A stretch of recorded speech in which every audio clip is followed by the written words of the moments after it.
Hello dear students, good morning. कैसे हैं आप लोग? उम्मीद करते हैं आप लोग बहुत अच्छे होंगे। और मैं आज आपके लिए लेके आई हूँ बहुत ही इंपॉर्टेंट टॉपिक, जो है पोषक तत्व। इसको न्यूट्रिएंट्स बोलते हैं। तो पोषक तत्व वे पदार्थ होते हैं जो हमें खाने यानी कि भोजन से प्राप्त होते हैं, और यह हमारे शरीर को ऊर्जा देते हैं, बढ़ने और मरने वाली चीज़ों की मरम्मत करते हैं, बीमारियों से बचाते हैं, और सबसे इम्पोर्टेंट, शरीर के सभी अंगों को सही तरह से चलाने में हमारी हेल्प करते हैं। अगर सरल भाषा में समझें तो जो चीज़ें शरीर को ताकत, स्वास्थ्य और काम करने की शक्ति देती हैं वही कहलाती हैं पोषक तत्व। इतना आपको क्लियर हो गया? अब आगे बात करते हैं टाइप्स ऑफ न्यूट्रिएंट्स, मतलब कि जो पोषक तत्व है वो कितने प्रकार के होते हैं। तो जनरली 6 प्रकार के होते हैं। जैसे नंबर 1 है कार्बोहाइड्रेट, प्रोटीन, वसा, विटामिन, खनिज लवण और पानी। ये पोषक तत्व यानी कि 6 प्रकार के होते हैं। इन कार्बोहाइड्रेट, प्रोटीन, वसा, विटामिन, खनिज लवण और पानी को हम मिलाकर क्या बोलेंगे? पोषक तत्व। अब आइए जानते हैं कि कार्बोहाइड्रेट क्या है। तो उस कार्बोहाइड्रेट का काम होता है शरीर को तुरंत ऊर्जा देना। मतलब कि जो इसके स्रोत है वो चावल हैं, गेहूं है, रोटी, आलू, शकरकंद, चीनी, गुड़, केला, आम और भी बहुत सारी चीज़ें जिससे हमें कार्बोहाइड्रेट प्राप्त होता है। और यदि हमारे शरीर में कार्बोहाइड्रेट की कमी हो जाए तो कमजोरी, थकान और चक्कर जैसे लक्षण दिखने लगते हैं। तो ये तो हो गया कार्बोहाइड्रेट की थोड़ी सी इन्फॉर्मेशन। अब जो कार्बोहाइड्रेट होते हैं वो हमारे शरीर का मुख्य ऊर्जा स्रोत है, तो हम जान चुके हैं।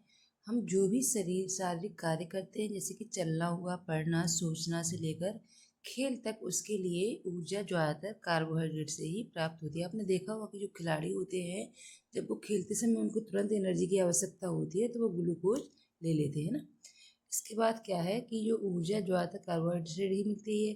अब कार्बोहाइड्रेट क्या होते हैं, मतलब कि किन से मिलकर बनते हैं? तो कार्बोहाइड्रेट ऐसे पोषक तत्व हैं जो कार्बन, हाइड्रोजन और ऑक्सीजन से बने होते हैं। एक क्वेश्चन आता है कि कार्बोहाइड्रेट किस चीज़ से बने होते हैं? तो कार्बन, हाइड्रोजन और ऑक्सीजन। तो ये शरीर में जाकर ग्लूकोज में बदल जाते हैं और हमें एनर्जी प्रदान करते हैं। बात करते हैं प्रोटीन की, जो कि शरीर की निर्माण सामग्री इसको कहा जाता है। ये शरीर की कोशिकाओं, ऊतकों और मांसपेशियों के निर्माण में सहायक होते हैं। अगर स्रोत की बात करें तो दालें, दूध, अंडा, मछली, मांस और सोयाबीन एवं मूंगफली, इन सब चीज़ों से हमें प्रोटीन प्राप्त होता है। और हम शरीर में इसके कार्य की चर्चा करते हैं तो शरीर की वृद्धि और विकास ये प्रोटीन का मुख्य कार्य है। टूटे फूटे ऊतकों की मरम्मत करना और एंजाइम्स और हार्मोन्स का निर्माण करना, तो ये हो गए प्रोटीन्स के कार्य। अब बात करते हैं वसा की, इसको हम फैट्स बोलते हैं।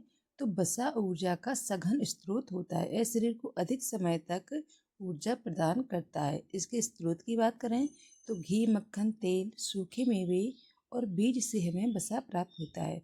और इसके कार्य की बात करें तो ऊर्जा का भंडारण वसा में होता है। शरीर को ठंडे से बचाना और विटामिन ए, डी, ई के अवशोषण में सहायता करना, ये वसा का कार्य होता है। अब बात करते हैं सूक्ष्म पोषक तत्व की। तो सबसे पहले है विटामिन। विटामिन शरीर की विभिन्न क्रियाओं को नियंत्रित करते हैं।